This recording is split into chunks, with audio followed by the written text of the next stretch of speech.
નમસ્કાર, હું Gautamsinh Sudan checkpost લાઈવમાં આપનું સ્વાગત કરું છું.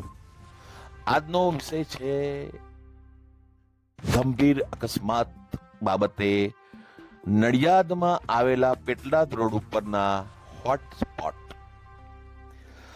પીપલગ રોડથી લઈને સરદાર પટેલ ઓવરબ્રિજ સુધી 3 હોટસ્પોટ ચેકપોસ્ટ લાઈવે ઓબ્ઝર્વેશન કર્યા છે. એક છે બીએપીએસ મંદિરના પહેલા નંબરના ગેટની બહાર, બિલકુલ બહાર સામે બંને બાજુએ. બીજું છે ઝલક પોલીસ ચોકીની સામે અને ત્યાંથી રિંગ રોડ બાજુ જવાનો રસ્તા ઉપર. ત્રીજું છે સરદાર પટેલ ઓવરબ્રિજ પાસેથી સંતરામેશ્વર બાજુ મહાદેવ બાજુ જવાના રસ્તા ઉપર. આ 3 જે છે એ સંભવિત અકસ્માતના હોટસ્પોટ છે.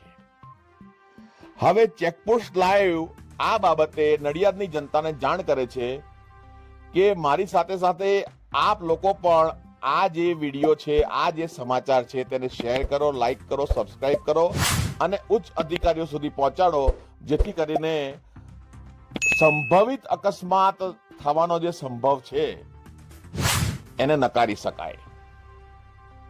સાવધાની હંમેશા જરૂરી હોય છે અને તે રાખવી જોઈએ.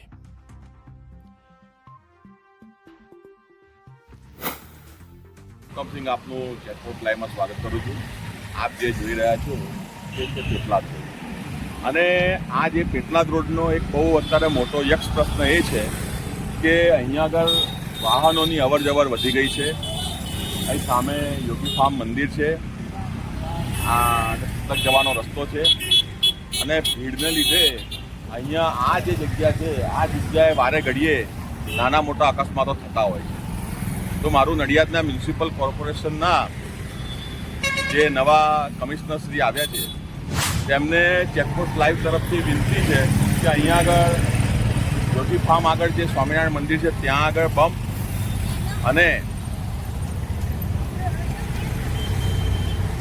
આ જગ્યાએ જે ઝલક પોલીસ ચોકી છે તેની આગળ બમ્પ અને એની આગળ જે ઓવરબ્રિજ છે એ ઓવરબ્રિજ પાસે બમ્પની વ્યવસ્થા કરવામાં આવે, જેથી કરીને અકસ્માતનો સંભવ ઓછો રહે. અને આ ઘણો ગંભીર પ્રશ્ન છે અને આ બાબતે ત્વરિત તાત્કાલિક કાર્ય કરશો જી, કારણ કે જો ભવિષ્યમાં કોઈ અકસ્માત થશે તો તેના જવાબદાર આપ અધિકારી જ હશો, એવું નડિયાદની જનતાનું કહેવું છે. Checkpost live Nadiad. ચેકપોસ્ટ લાઈવને લાઈક કરો, શેર કરો અને સબસ્ક્રાઇબ કરો.